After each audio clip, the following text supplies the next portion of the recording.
one of the cool features the Tiguan has is if you just swipe your foot, it opens automatically. And you press that, and it closes. So anyways, enough messing around with automatic tailgates. Although that tailgate stunt is like really cool. I dig that. I'm a huge fan of this kind of stuff. Like I remember driving, well, that must have been 4 years ago now, 5 years ago, driving a 5 Series BMW that had that kind of tech in it. And it's just radical to, like, if you're in cars long enough, it's really cool to kind of see that tech filtered down into, I want to say normal car like this, but this car doesn't, the Tiguan doesn't feel like a normal car. It feels like a ridiculously upmarket car. Um, it's just like everything is so well built. It's got so many toys in it, so many gadgets. It's got like this knob thing here. So if you go off road, there's snow and dirt and like, so it's got full, like, not, I want to say full 4x4 capabilities, but it's got relatively decent 4x4 capabilities. Um, Built into like a mid-size Volkswagen SUV. That's pretty spanky. The digital displays, the big screen here, this is like more and more and more display coming into these cars. There's the Touran, which I'm probably going to drive in about 2 or 3 weeks' time. That apparently has like 59 inches of display. And you kind of think about it, and you go like, these cars are becoming more computer than car. And I'm not talking about just like computers driving the thing, like everything is operated through a touch screen. So if you have a phone that you press, like the car is exactly the same. You like press it, and it's just like there's so much tech built into these cars. It's such a comfortable drive. The design is nice. It feels really cool. It's like a really nice car to drive. It's a seater, so it's like a family car. Um, this is like this is nice. This is really nice. I've hooked my phone up to Bluetooth, so there should be a way here. Go home. Go menu. Menu is where you want to be. You go media, and you say, "Yep, that's my phone." So show me some music. Selection. I actually don't have music on this phone. Bugger. Um, Skip that. I'll need to install Apple Music on there.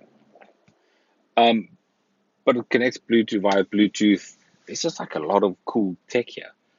And that actually brings me to what I want to talk about today. Is like the iteration of tech and how stuff we've only really ever dreamt of is becoming a reality, and we're seeing it in everyday technology, in everyday devices. I was sitting working last night, and the family are on the couch, and they're looking for YouTube videos. My kids are homeschooled, so they're like looking for documentaries on YouTube to watch and stuff like that. And you're sitting on the TV, you've got YouTube open, was either on the Apple TV or on the LG Smart TV. They've got YouTube open, and they're trying to like click through, and it gets to the point where you need to kind of search for something, right? And you've got a remote in your hand with a little pointer, and you've got the option of going to select all the characters on the screen. But you could also just hold the button down on the remote for 3 seconds and talking to the remote, and it translates your voice onto the TV. So your search term is spoken. We know Apple do Siri. That's no surprise. So working on the Apple TV is cool. But on a web TV from LG that just has like that stuff works. That's incredible. I remember, I'm going to say about 10 years ago, right? So if you watch the earlier video this week, talking about tech in the last 10 years. 10 years ago, I got into business with a guy who was trying to sell laptops to schools that had Dragon Naturally Speak preloaded on it. So that was a laptop, includes its license, da da da.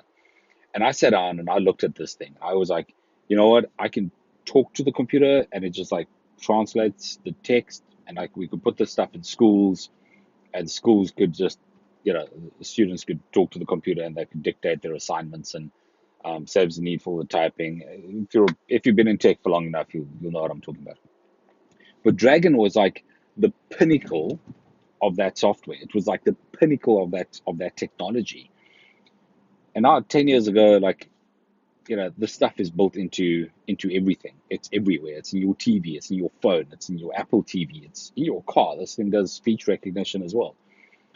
And it's just like these things are becoming more and more sort of part of society and part of the everyday tech that we use, rather than being the outlier and the flagship type stuff. So 10 years ago, if you had a laptop with Dragon loaded on it and you could talk to your laptop, that was like, wow, you're special. Maybe you're not special. Um, you're just like, you're at the forefront of technology. Now, anybody can pick up their TV remote, speak to it, and run a search term on YouTube. I just think to myself, like, that's actually pretty cool that the tech is becoming so ubiquitous and so like part of everything. It's like when you drive a car like this, it still jumps out at me because my daily driver is as I said, like a 15-year-old Touran. So I don't have any of this cool stuff. So when it's been a while and I jump into a car like this and I go like, holy cow, everything's like a screen. Everything is like you touch everything, you navigate the entire car by screen. But give it 10 years, by 2028, you're going to get in a car like this and you're going to go like, everything's got a screen.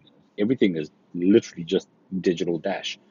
Tesla's led that charge as well. I mean, they got a 72,000-inch screen in the front of the car that controls the whole car. More and more cars are getting, the Volvos also have like a really big screen there. But this is just becoming the standard. Like if you go buy a new Polo now, the new Polo will have a big touch screen in the center. Sure, you can pay a little bit extra when you get the even bigger one, but like, I mean, we do that with phones, right? Everybody's got a smartphone. Everybody's got a phone they poke and touch and tap. And I mean, I've got a drawer full of smartphones that we don't even use anymore. And that just like, it's become so ubiquitous. It's become so ingrained in our society that this is just how stuff works. And it's such a short space of time.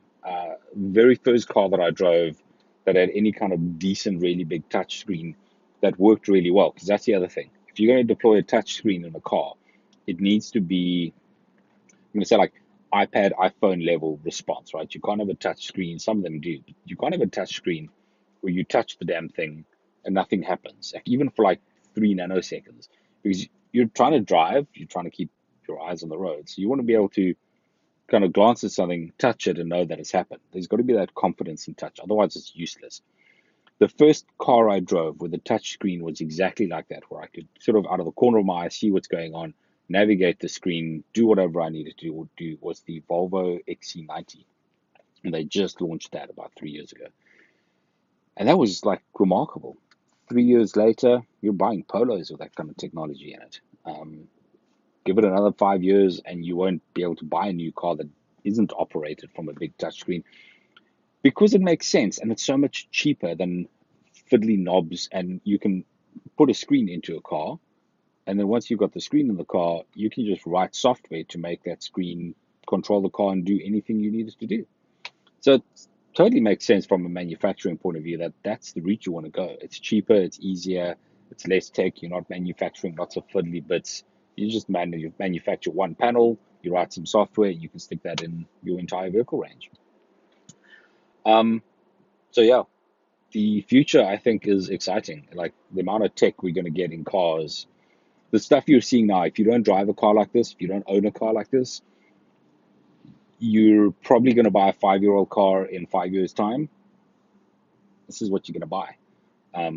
So just hang 10. The future is really, really, really exciting.